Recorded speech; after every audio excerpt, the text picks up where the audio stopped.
அனைவருக்கும் நமஸ்காரம். கேதுவின் காதலன் பேசுகிறேன். நெக்ஸ்ட் ஜெனரேஷன் டிவி நேயர்களுக்கும் இந்த நேயர்களின் வாயிலாக இந்த மார்ச் மாதம் என்னென்ன பலன்கள் என்னென்ன ராசிகளுக்கு கிடைக்கும் என்பதை உங்களுடன் பகிர்ந்து கொள்கிறேன். மார்ச் மாதம் தனுசு ராசி எப்படி இருக்கும் அப்படின்னு பார்த்தீங்கன்னா, மார்ச் மாதம் உறவுகளால் மிக வசவு வார்த்தைகளால் உங்கள் காதுகளுக்கு வந்து விழும். எங்கோ எப்போ பேசியிருப்பீங்க, அது நேரம் போட்டு கொடுப்பாங்க. தனுசு ராசிக்கு உறவுகளால் கசப்பான வார்த்தைகளும் வசவு வார்த்தைகளும் வந்து விழும். அவன்னா அவ்வளோ பெரிய ஆள், இவன்னா அவ்வளோ பெரிய ஆள், என் வீட்டில் எப்படி இருந்தான், அவன் வீட்டில் எப்படி இருந்தான், அவன் ஆரம்பம் என்ன, இப்படி என்ற உங்களுடைய பழைய கதைகளை பேசி பேசி உங்களை காயப்படுத்துவார்கள் உறவுகள். ஆனால் ஒரு பக்கம் காயப்பட்டவுடன் மறுபக்கம் பதவி உயர்வு இன்க்ரிமெண்ட்டு இப்படி ஏதாவது ஒரு விதத்தில் உங்களுடைய மனநிலையை சந்தோஷமாக மாற்றிக்கொள்வீர்கள்.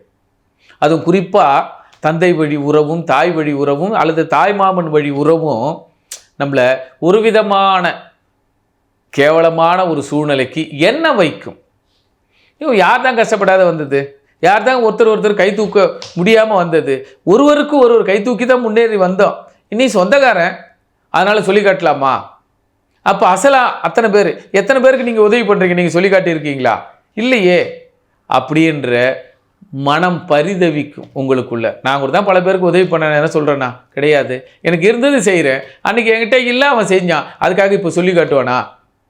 அப்படி உறவுகளை ஏச்சி சொல்களுக்கும் உறவுகளால் நாம் அசிங்கப்பட்டதுக்கும் அவமானப்படுவதற்கும் ஆதலால் இந்த தனுசு ராசி நேயர்கள் இந்த மாதம் உறவு நிகழ்வுகளுக்கு போனோமா, தலையை காட்டினோமா, வந்தமா அப்படி இருக்கணும்.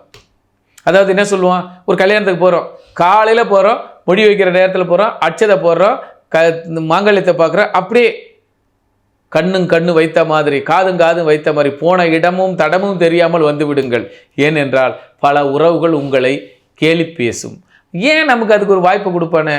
இப்போ நாளைக்கு காலையில் கல்யாணம், நைட்டு ரிசப்ஷனில் இருட்டில் போயிட்டு ஒரு மொழி வச்சுட்டு அப்படியே வந்துடுங்க. ஆக காலத்தை சரியாக பயன்படுத்த வேண்டும். பயன்படுத்தி கொண்டால் வசவு வார்த்தைகளிலிருந்து தப்பித்து கொள்ளலாம். தனுசு ராசி நேயர்கள் உறவுகளால் வசவு சொல் வரும். ஆனால் நீங்கள் செய்த உத்தியோகத்தினால் வருமானமும் நல்ல பதக்கமும் நல்ல மரியாதையும் உங்களுக்கு கிடைக்கும்.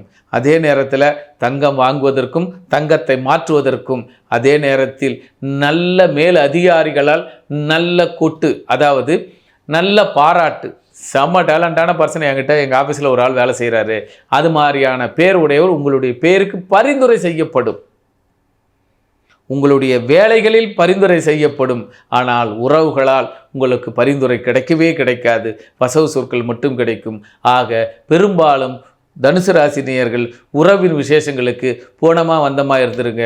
ஆனால் ஆஃபீஸ் விசேஷங்களுக்கு நீங்கள் இறங்கி களமாடுங்க.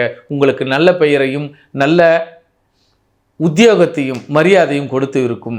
அதுபோல இந்த இடத்துல பிஹெச்டி படிக்கிறவங்க, எம்ஃபிஎல் படிக்கிறவங்க உச்சநிலை படிப்பதற்கு கண்டிப்பாக தனுசு ராசி நேயர்கள், தனுசில் எந்த கிரகம் இருக்கிறதோ வெளிநாட்டு தொடர்புகளும் வெளிநாடு செல்வதற்கான வாய்ப்புகளும் அல்லது ஊரை ஒரு ஆன்மீக சுற்றுலா சென்று வருவதற்கும் இந்த மாதம் உங்களுக்கு அழைப்புகள் வரும். வந்தால் தவற விடாதீர்கள். சீரும் சிறப்புமாக சென்று வாருங்கள். உங்கள் மனநிலையும் குடும்ப நிலையும் உறவு நிலையும் சிறப்பாக இருக்கும். இந்த மாதத்தை நல்லபடியாக கழித்துக் கொள்ளுங்கள். நன்றி, நமஸ்காரம்.